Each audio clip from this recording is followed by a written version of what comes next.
entonces nosotros vamos a recibir a una estudiante que también es lectora de filosofía. Recibamos a María Esther Comprés Arias.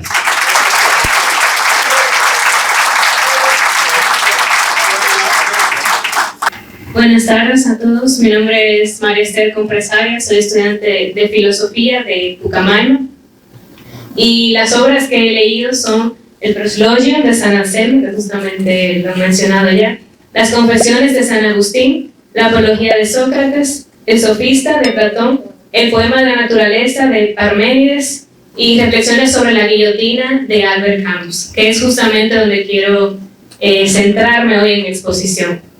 Reflexiones sobre la guillotina de el escritor, filósofo y pensador francés Albert Camus es un ensayo filosófico escrito en el año 1957 que no muchos conocemos porque no se tiene como el principal entre la filosofía de Camus. Sin embargo, yo considero que es primordial para entender a Camus. ¿Por qué? Porque trata con los temas más recurrentes en su filosofía. Trata con la justicia, con la moralidad, con el sentido de la existencia.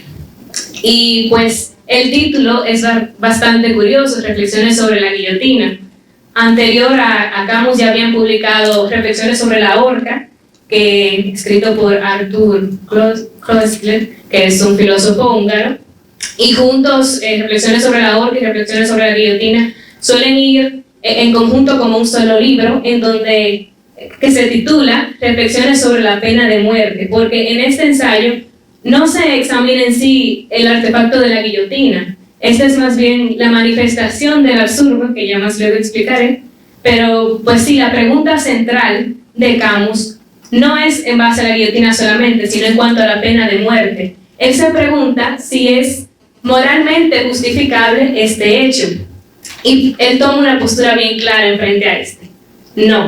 No es justificable moralmente la pena de muerte. Cabe resaltar que para el tiempo en donde Camus escribió este ensayo, era legal la pena de muerte por guillotina todavía en Francia.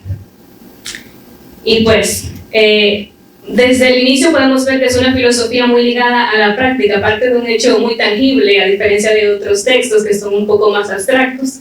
No por eso es una filosofía inferior, pues la filosofía es realmente el asombro ante lo cotidiano. Entre los argumentos que da Albert Camus en contra de la pena de muerte, él menciona que en primer lugar no es correcta porque es irreversible. No hay manera de inventar la pena de muerte cuando se comete un error. Y eso entonces indica que el sistema judicial es falible. ¿Y por qué es falible? Porque es humano. Un sistema judicial humano no tiene la condición de sopesar sobre la terminación de una vida, porque no es poseedor de una verdad absoluta, es poseedor de verdades humanas.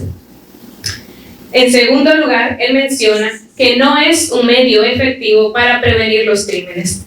Aquí él hace mención de varios estudios de evidencia empírica, pero a lo que él quiere llegar con todos estos datos es que la pena de muerte no cumple con su función, por lo tanto, es más bien un símbolo de venganza. Y por esto también, en su tercer argumento, él menciona que es una forma de violencia institucionalizada.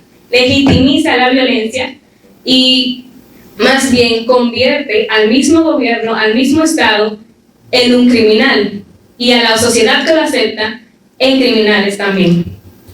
Además de ser un acto macabramente simbólico, también refleja la perpetuación de la violencia en la sociedad.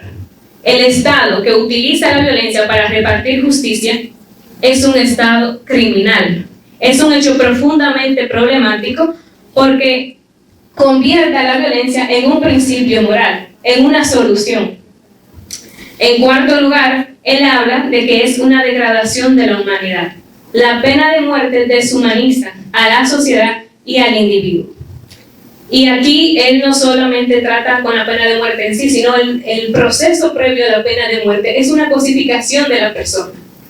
No es solamente el hecho de terminar la vida, es que desde antes es encerrado en una celda, expuesto en condiciones que no son humanas.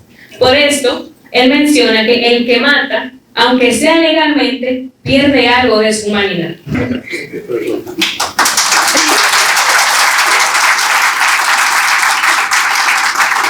a propósito del texto que usted ha escogido como central para su exposición.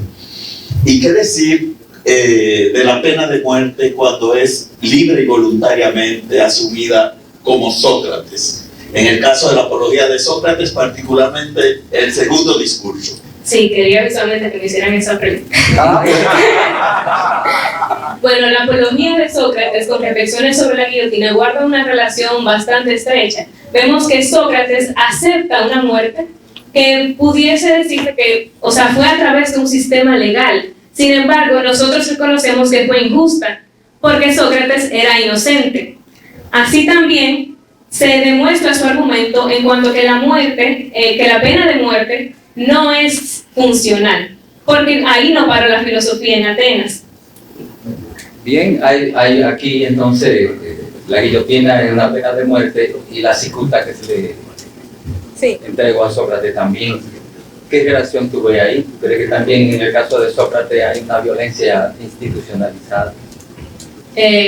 Pues sí, tanto la cicuta como la guillotina son ambos medios de ejecución.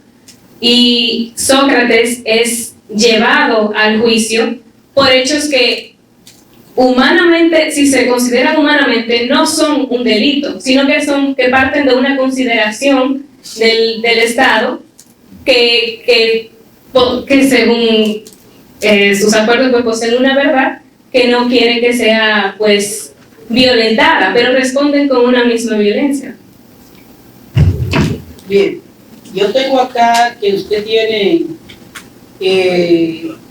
confesiones de San Agustín. Ajá. ¿Cómo maneja San Agustín la relación entre el bien y el mal? Para San Agustín el mal no existe, sino que es la carencia del bien, no es una entidad en sí misma.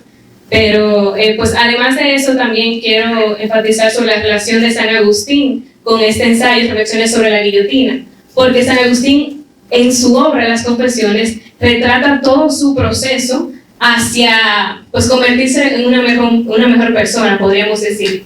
Él reconoce que la persona se enmienda, que la persona tiene la posibilidad de redención, y esto es un tema central también en Albert Camus, porque él dice que la pena de muerte priva a la persona de esa capacidad de reinventarse. Bien, María, te voy a dar dos opciones y a partir de las dos opciones te haré una pregunta. ¿Un poema o una canción? Tú tienes aquí Las Confesiones y tienes Parménides el poema de la Parménides. ¿De cuál de los dos quieres que te pregunte? De Parménides, porque no lo ha mencionado. Ok. Parménides en su poema, de una u otra manera plantea que todo lo que uno piensa ya existe, porque ya está existiendo en el pensamiento. ¿De acuerdo? Bien. Ricardo Arjona tiene una canción que se llama ¿Cuándo? Y tiene una expresión que dice: ¿cuándo volverás a ser lo que no fuiste nunca? ¿Cómo a partir de Parménides eso podría ser posible? No conozco la canción.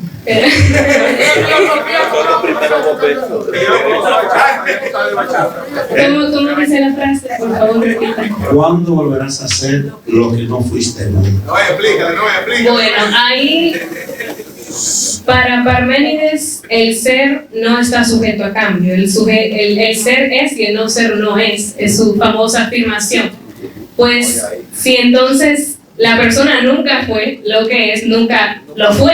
Entonces, la verdad, la verdad siempre está. Y si no se presenta como verdad, es que nunca fue verdad.